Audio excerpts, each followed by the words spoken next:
Hello, my friends. Welcome back to another episode of Over Easy, episode 7. Welcome back. My name is Manny, in case you are new here, or welcome back in case you've listened before. I'm back by myself today in the regular setup. Let's just get into this episode. I actually have a lot of things to talk about today that I kind of want to touch on. So, before we get into our rosebud thorn, I just kind of want to lay out the episode, I guess. I want to kind of go over a debrief of last week's episode with my boyfriend that a lot of you guys seem to enjoy. And then we're also just going to talk about some things that have happened in my life recently. And then also a topic that I wanted to talk about and I planned for a little while now. So this episode's going to be a little mishmash of a lot of things, which I hope is okay and not too disorganized and easy to follow, because kind of makes me stressed out if episodes are like too disorganized, for my type A brain. But before we get into that, let's get into rose, bud, and thorn. My rose for this week is that my episode with my boyfriend went out yesterday, and seems to me like a lot of people are enjoying it. A lot of friends have reached out to me and just talked about how much they enjoyed the episode and the interactions that I have with my boyfriend, which really makes me happy because a lot of them have not met my boyfriend in real life just because of COVID and stuff like that. So it makes me happy that they approve of my partner, obviously. And I would say that the episode definitely encapsulates a lot of the interactions that I have with my boyfriend on a day-to-day basis. I think the only thing is that, like, in terms of recording for the public and all that, we were on our best behavior, as I think a lot of people are when they know that something is recorded and shared online.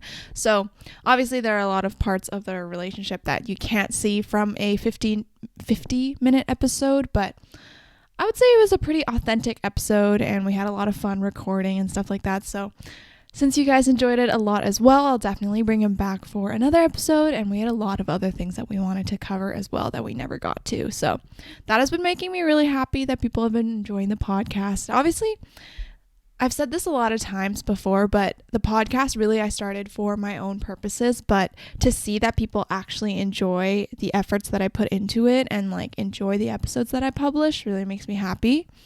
Makes me feel like my efforts are paying off, which is very good.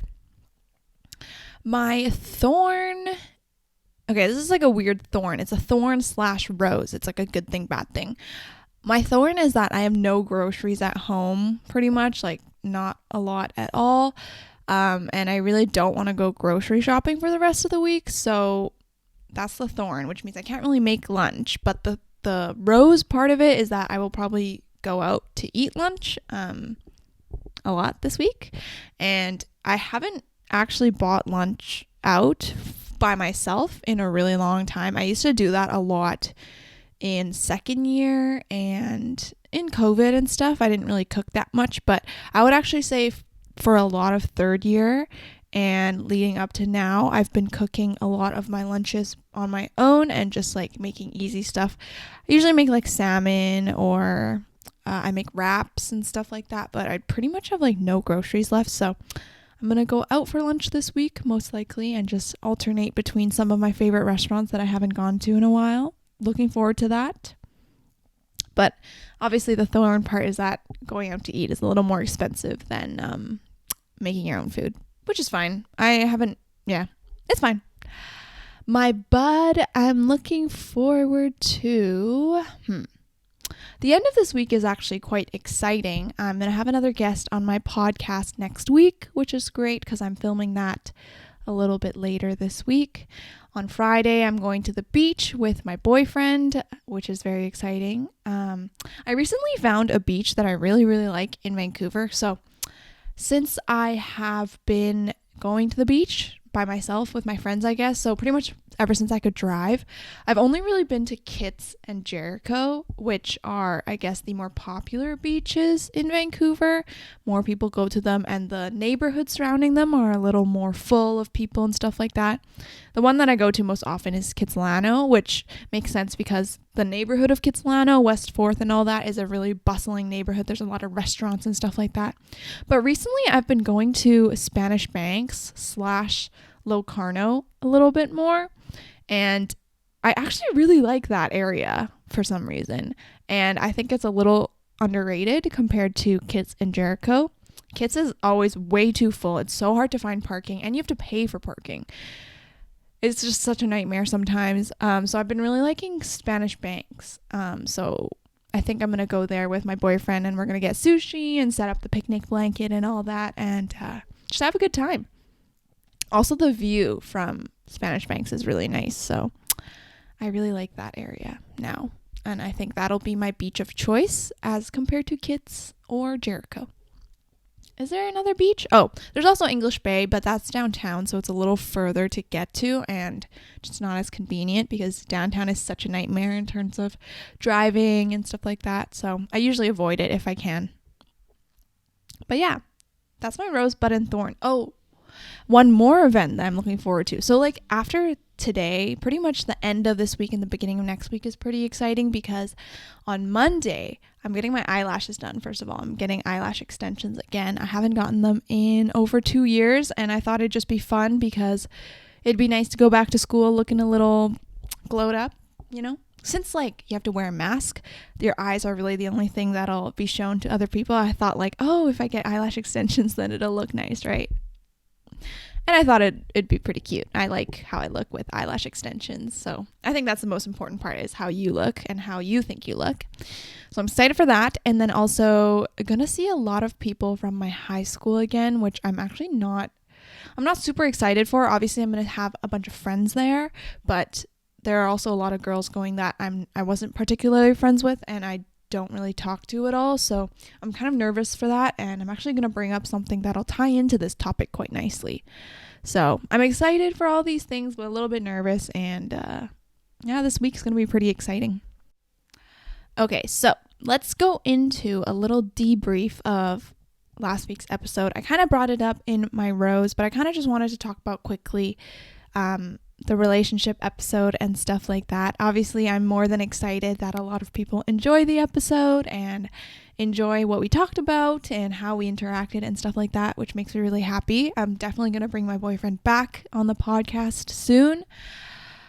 I guess the only thing that I really wanted to say in this little debrief was that is a fair warning that both of us were very, as I said earlier, on our best behavior because we knew we were recording and it was going to get posted to the public. A lot of people, I think, see social media, relationships on social media, people on social media, whatever it is, and they only see those few seconds, few minutes, and they really compare their entire life to what someone posts on social media. This really reminds me of Olivia Rodrigo's song called Jealousy, Jealousy. Love that song. And recently, as I've been thinking about it, I guess one thing that I never really thought about before was that I never realized that people could actually compare themselves to what I post on social media. And because obviously I make quite a bit of content for the internet, I have to be a little more mindful of that just because when I was younger, I was on the opposite end, I guess. I would always compare my life to people that I saw online, and it's not even a fair comparison at all because they're such different people. First of all, most of the time I would compare myself to white girls on Instagram or whatever, and I'd be like, oh, they're so much prettier than I am and they live such a perfect life. One person notably that I would compare myself to when I was a teenager was Alexis Ren, who I don't know what she's up to now, but she was a model, travel blogger type of thing. I don't really know what she does, to be honest, but she had a really nice Instagram and I would always compare myself to her posts and stuff like that. But it's so unfair to do that to yourself because people on social media are only choosing the best moments to share online. I have been actively trying to make my Instagram a little more casual, and post, I guess, pictures that aren't perfect and pictures that aren't Instagram worthy onto my Instagram, just to show that my life isn't just these perfect photos that people post on Instagram. But yeah, it's really important to keep that in mind because I think it's really easy to forget, especially when you're young and on social media because you're a little bit naive. But as you get older, you definitely can learn that people only post their best moments on social media.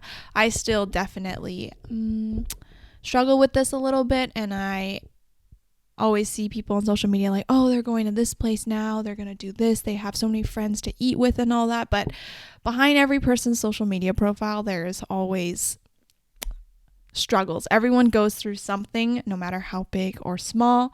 It's kind of off topic to where I started, but I guess I just wanted to say that our, like, Jerry and my relationship is definitely not always what the podcast looks like. We obviously have arguments and stuff like that.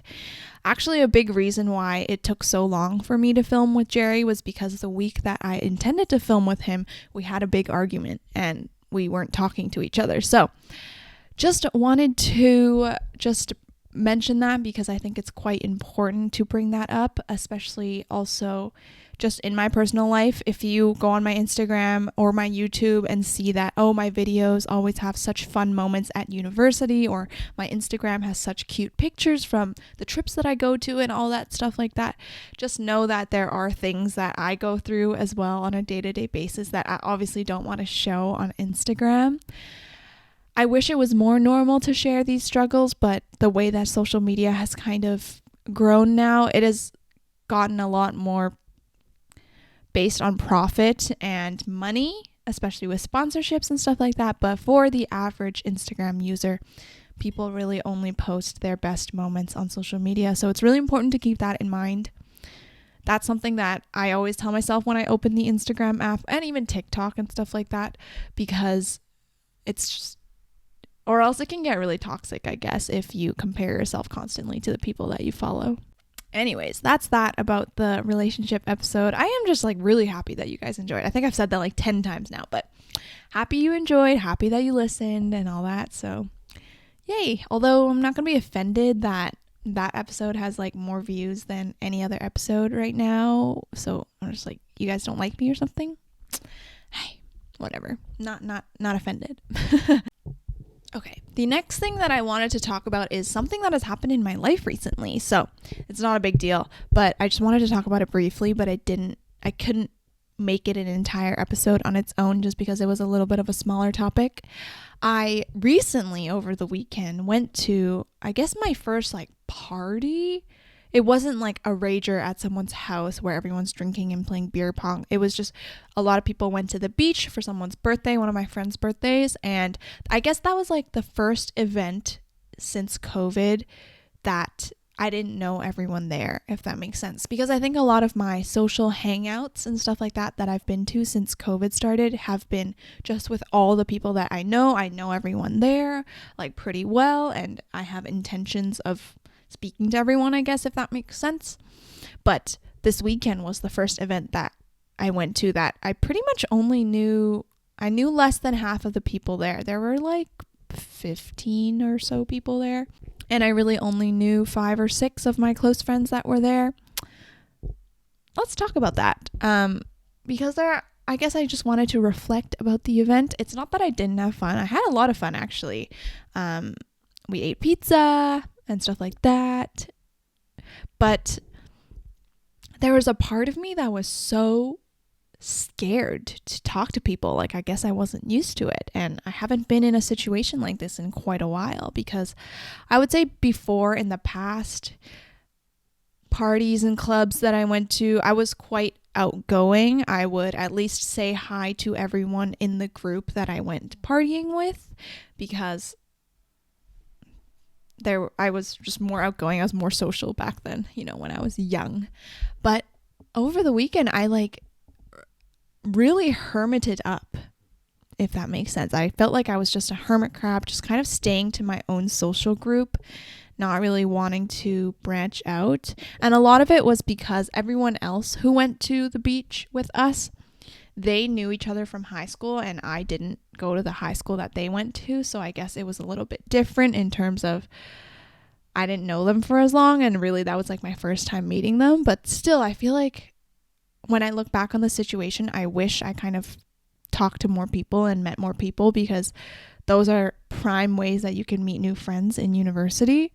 A lot of people join clubs and stuff like that, but a lot of the friends that I have met in university, I have met through mutual friends. So it's like a friend of a friend or a friend of a friend of a friend that I meet through events like this.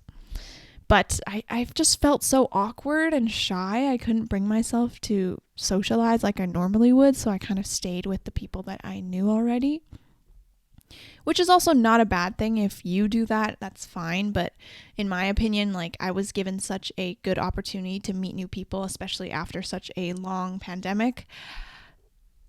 I wish I kind of branched out more, but I feel like my social interactions recently have been so weird. I feel like I don't know how to socialize anymore. It sucks. Even when I see my friends now, it's just so hard to talk to people.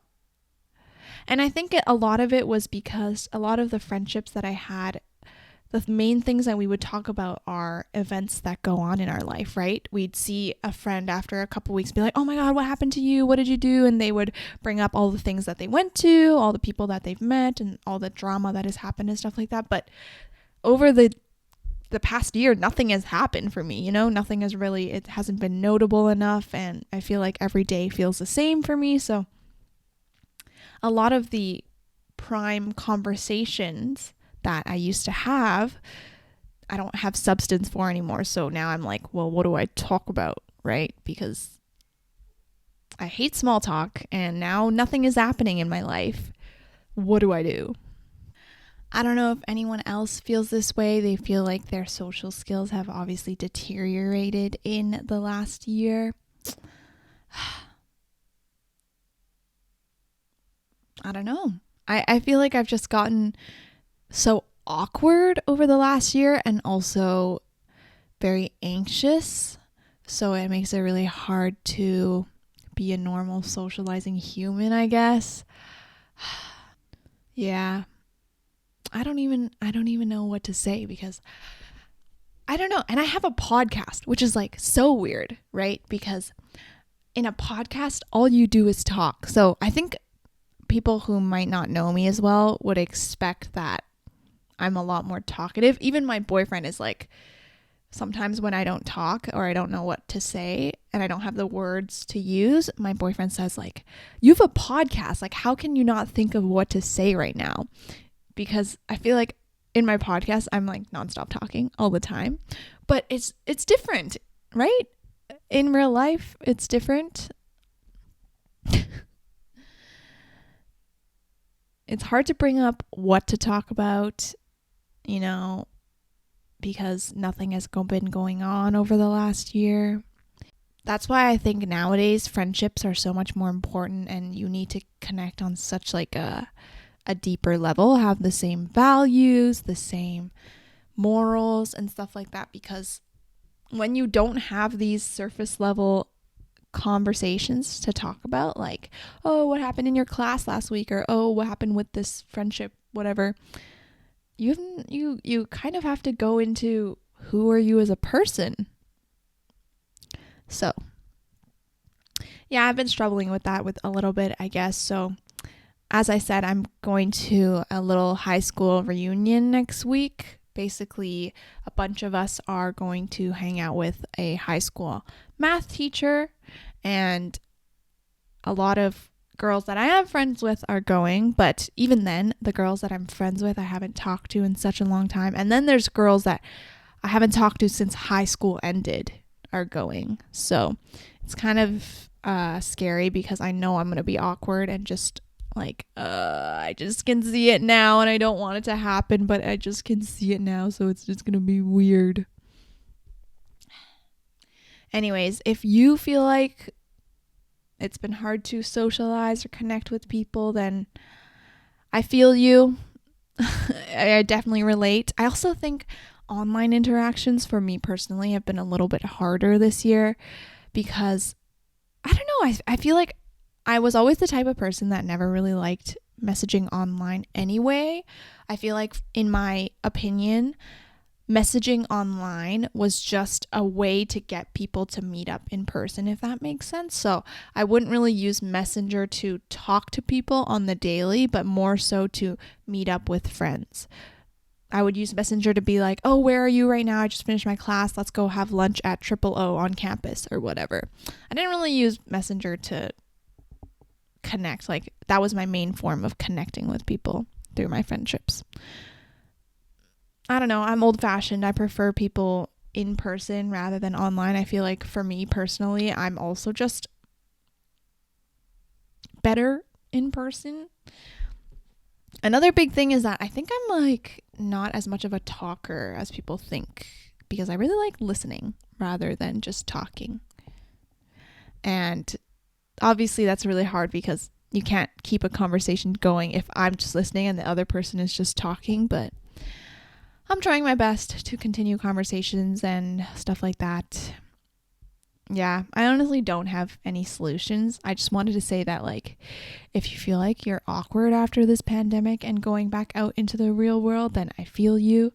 And Vancouver's not even fully open yet, so when those, everything goes back to normal, if it ever will, it's going to be really weird for me.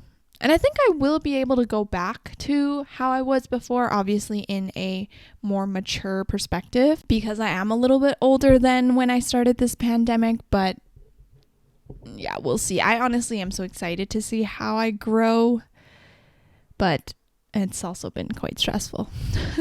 So yeah, I kind of wanted to bring that up just because, like, that was the first event in a very long time that I've been to that was quite medium and I didn't know everyone there, which was really different. So that was really weird. And I think we're going to get more and more of those as restrictions are lifted. Although I don't know if restrictions are going to be lifting soon in Vancouver because COVID Delta has been making its way around town. But we won't talk about that because I don't really like getting political and stuff like that on the podcast. Anyways, let's get into what I actually wanted to talk about this episode. So I actually tried filming this episode last week, but the night before I had a terrible night's sleep, so I was very tired and I just felt like I wasn't making coherent sentences, so I couldn't film. So I'm back again this week, hoping I do a little bit better. I think I've done okay so far. And we're going to be talking about this topic I've had in my brainstorm list for a little bit now. It's about my experiences growing up Asian, Chinese in Canada and in a Western society. Before we start this section of the podcast, I just kind of want to preface that obviously this is just my experience and my opinions. If you are Asian, Chinese, whatever, and you've never even felt this way before, that's fine. I'm not invalidating your experiences, and if you have had worse experiences than me, because I'm sure a lot of people have, I'm also not invalidating your experiences. Everyone's experience is valid, everyone's feelings are valid, and I'm just here sharing my opinion because I feel like this is not talked about enough and it is quite interesting. So we're gonna get into it. And another preface is that I guess there are a lot of people with a lot more intersectionalities than I have, because my experiences are shaped by also the place that I live, the privilege that I've had, socioeconomic status, all these kinds of things. So again, as I said, your experience is going to be different, and if that is the case, that is valid and totally okay because everybody is different. So yeah. So let's get kind of into this story. I am an immigrant, as I've talked about in my very first episode where I talked about my life story. I was born in China in April, and then I moved that December, to Canada with my mom and dad. My mom and dad they're fully Chinese from the mainland, and they didn't know a lick of English before they came here. So they really wanted to come and try and build a better life for their children, me and my brother. I think that's a lot of parents in that generation. They wanted to move to North America to have like better business opportunities and just better lifestyle and stuff like that. So my parents were in that boat and they moved in as well to Canada. We moved to a suburb at first, and for the longest time it was quite busy, I guess you could say, because I was a toddler. My mom would tell me that she would, pick up and drop me off at daycare, and then at night she would go to English classes so that she could learn English and kind of acclimate to this society. And other than learning a whole new language, which is already difficult enough, you also have to learn the norms, the traditions, the ideals of an entirely new society, which I think is very, very difficult, because even now when I go and visit my extended family in China, it's just so different, and I only visit them for like a couple weeks of the year, if any at that. Usually I only go back every couple of years, so I have Canadian society ingrained in my blood, in my DNA now.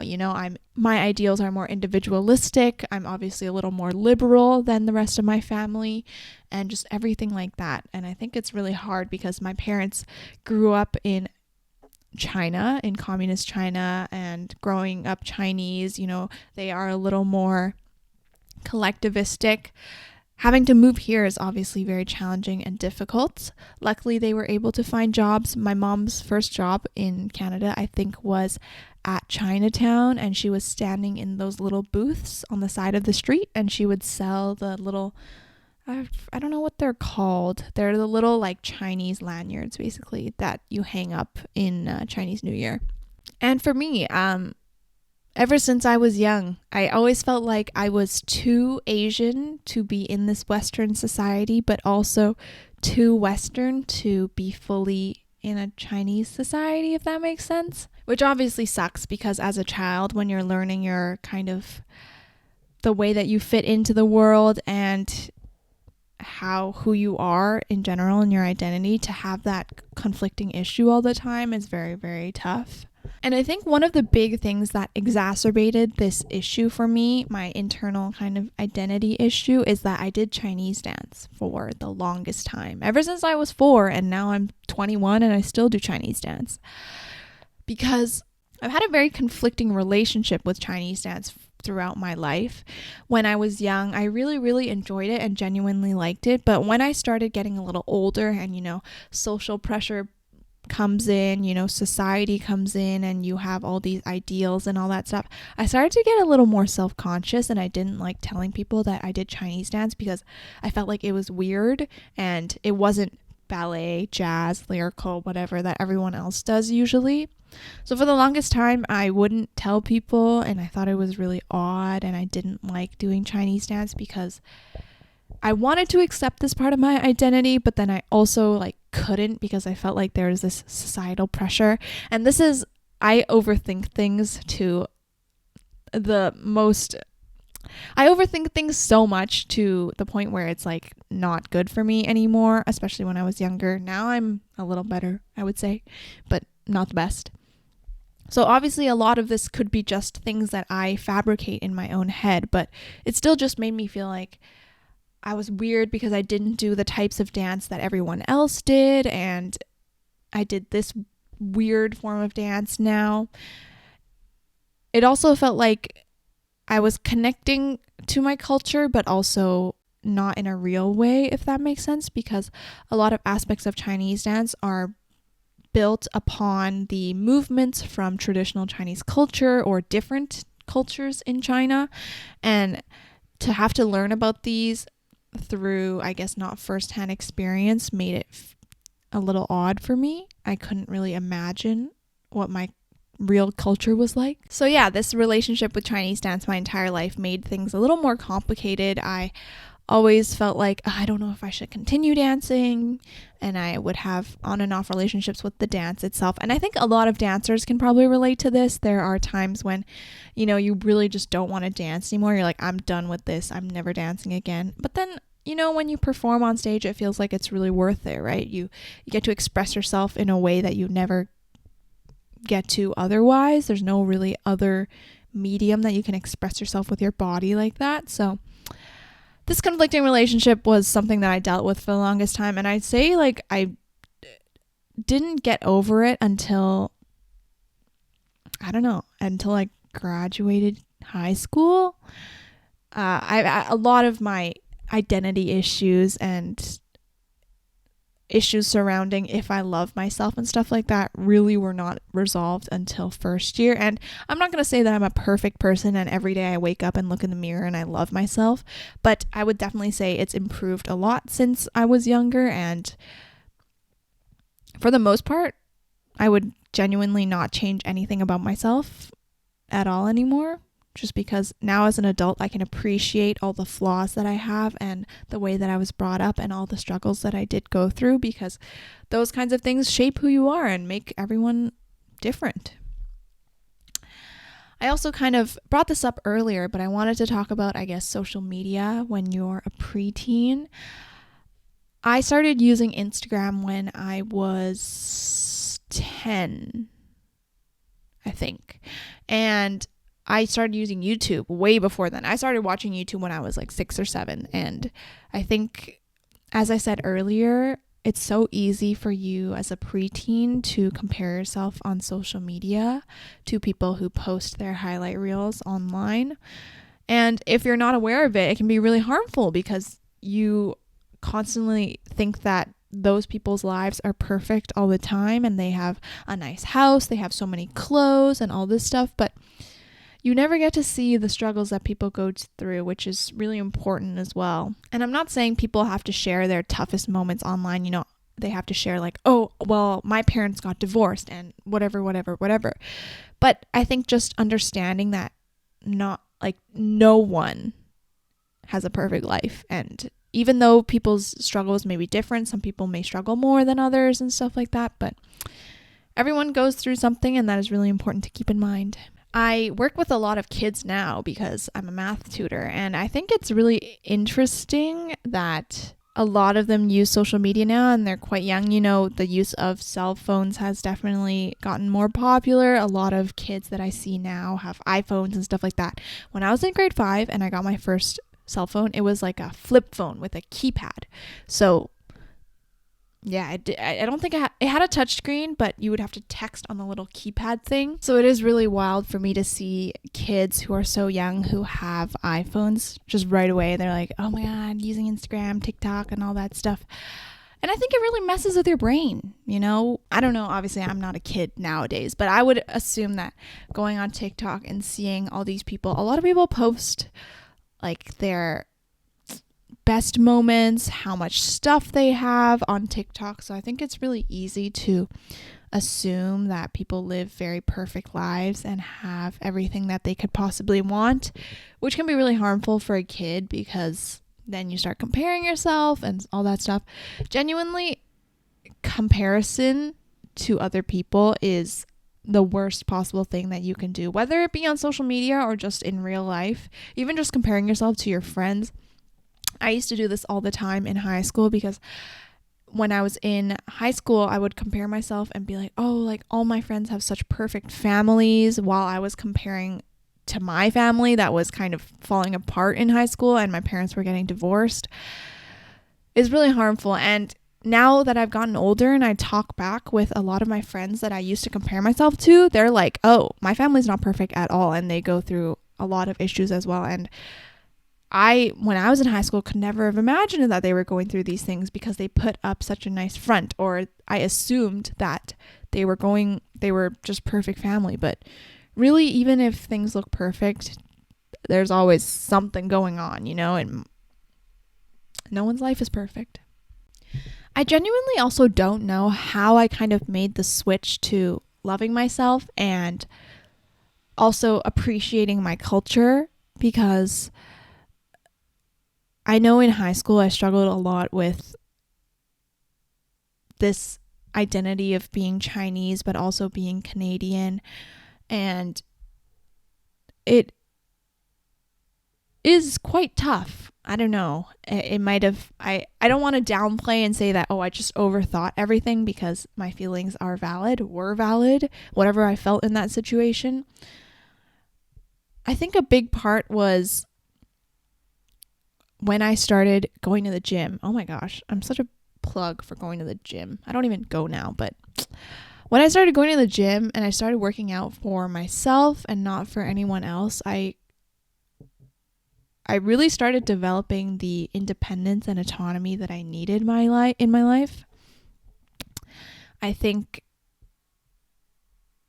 yeah, I don't even know what the switch was. It might have also been that I was developing into adulthood at that time as well. There's a lot of different factors that can play into it, but I think a big part, if you are young right now and you're struggling with identity, who you are as an individual, and also just who you portray yourself to be on social media, then you can just remember that there is no one else like you in the world, and there will never be anyone like you. I think that was a big part of why I decided to be myself. There's that like cheesy Dr. Seuss quote. I don't know if it's Dr. Seuss, but it's like, be yourself, everyone else is taken. And as corny as it is, it really genuinely is true. If you are trying to be someone else, that'll never work out because there is always that original. I think everyone has something to bring to this world, whether it is something small or it is something big. You will make an impact on someone else's life. And that is really important to remember. Everyone has something special to bring to this world, and everyone is different because of their upbringing, their culture, their nationality, everything like that, which I think is so special.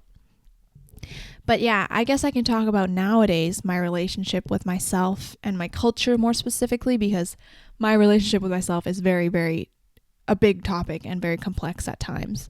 Other times it's really simple, like, oh, I love myself, but other times it can be really complex. I think with my culture specifically, I really did grow a fond appreciation for it as I grew out of high school. And a big part, I think, was dance played a big role, because after a certain age, I stopped seeing it as this is weird and nobody else does Chinese dance. And I kind of took it as nobody does Chinese dance, or very few people do Chinese dance in comparison to ballet and jazz and lyrical and tap. And I have the privilege of sharing my culture and my values to so many people in the Vancouver area. So many people, when we go to perform for Chinese New Year and stuff like that, they've never seen Chinese dance in their life, and they get to see this different style of dance, which I think is so awesome and makes me really happy, because I really like when people can appreciate other people's culture and learn something from it, and I think I play a small role in that when I do Chinese dance. So yeah. And it's also been really fun. Like, genuinely, dance has just been something that I've enjoyed ever since I was small, although the relationship has definitely been an up and down one. Nowadays, dance is an opportunity for me to kind of take myself out of the real world and just express what I'm feeling with my body, and kind of zone out if I need to and just focus on dance, because sometimes when I'm extra stressed out, I just need that space to not exist as a human being for a couple hours and just dance. So dance has really helped me with that. And I think in general, being Chinese, I still have struggles with it. And I think a big part was, for example, during the times when a lot of Asian people were getting hated on, getting physically assaulted and stuff like that, that definitely was hard to see and hard to swallow as an Asian person, just because, you know, I thought like, that could be my grandma, that could be my grandpa, that could be me for all I know when I go outside in public and just, I don't know, look at someone the wrong way. So those kinds of issues make it hard sometimes to be Chinese, but I would definitely say that all in all, like, I really do appreciate my culture, and I think it has taught me a lot of things. I think a lot of my values and what I deem important are based in Chinese culture, like for example, my value of family. I think I prioritize family a lot more than a lot of other people. I don't know, maybe everyone does, but that's what I think, at least. And I think a big part that I value is eating dinner with my family. And I've been doing that ever since I was little, just sitting down with my family, eating a meal together. I think it's very important and is rooted in Chinese history. So yeah, I've definitely grown to appreciate my culture and who I am. as an individual, and I wouldn't change myself now because I do genuinely love my culture, my traditions, the history of Chinese people. But it was a journey, that is for sure. It's not a perfect journey, and it's definitely not linear, as with anything. So it took a little while, and now I'm 21, and now I think I'm better than before. And who's to say that like I'm not going to change again in a couple years, right? It doesn't mean I'm going to stay this way forever. There are going to be changes in my life as I continue to develop as an adult. So yeah. Wow, what a sappy episode. It's really hard. I don't know. I've always wanted to talk more about my self-love journey and all this stuff, growing to appreciate myself and learning who I am as an individual. But sometimes it's just so hard to talk about because I myself can't really see it because I see myself so closely on a day-to-day basis. But I feel like if I were to talk to someone that I haven't talked to in a while and they notice and they get to meet me again, I think they would see a lot of changes and good changes, hopefully, and just development in that era. So, yeah. Anyways, I think that's going to be today's episode. I actually ended up recording for a lot longer than I thought I would, which, shocker. I don't talk this much in real life, though. I feel like it's because I don't talk so much in real life, in conversations and stuff like that, that makes it easier for me to talk a lot on my podcast because I have all these thoughts that have kind of been ruminating in my head. Not the perfect way to go about it. I think there should be a balance, but obviously in a podcast, when you're the sole person talking, you have to talk more or else there'd be an awkward silence. But anyways, I hope you enjoyed this episode. Let me know if you did down below in the comments. I will see you in my next episode. Bye. And I was like, yo.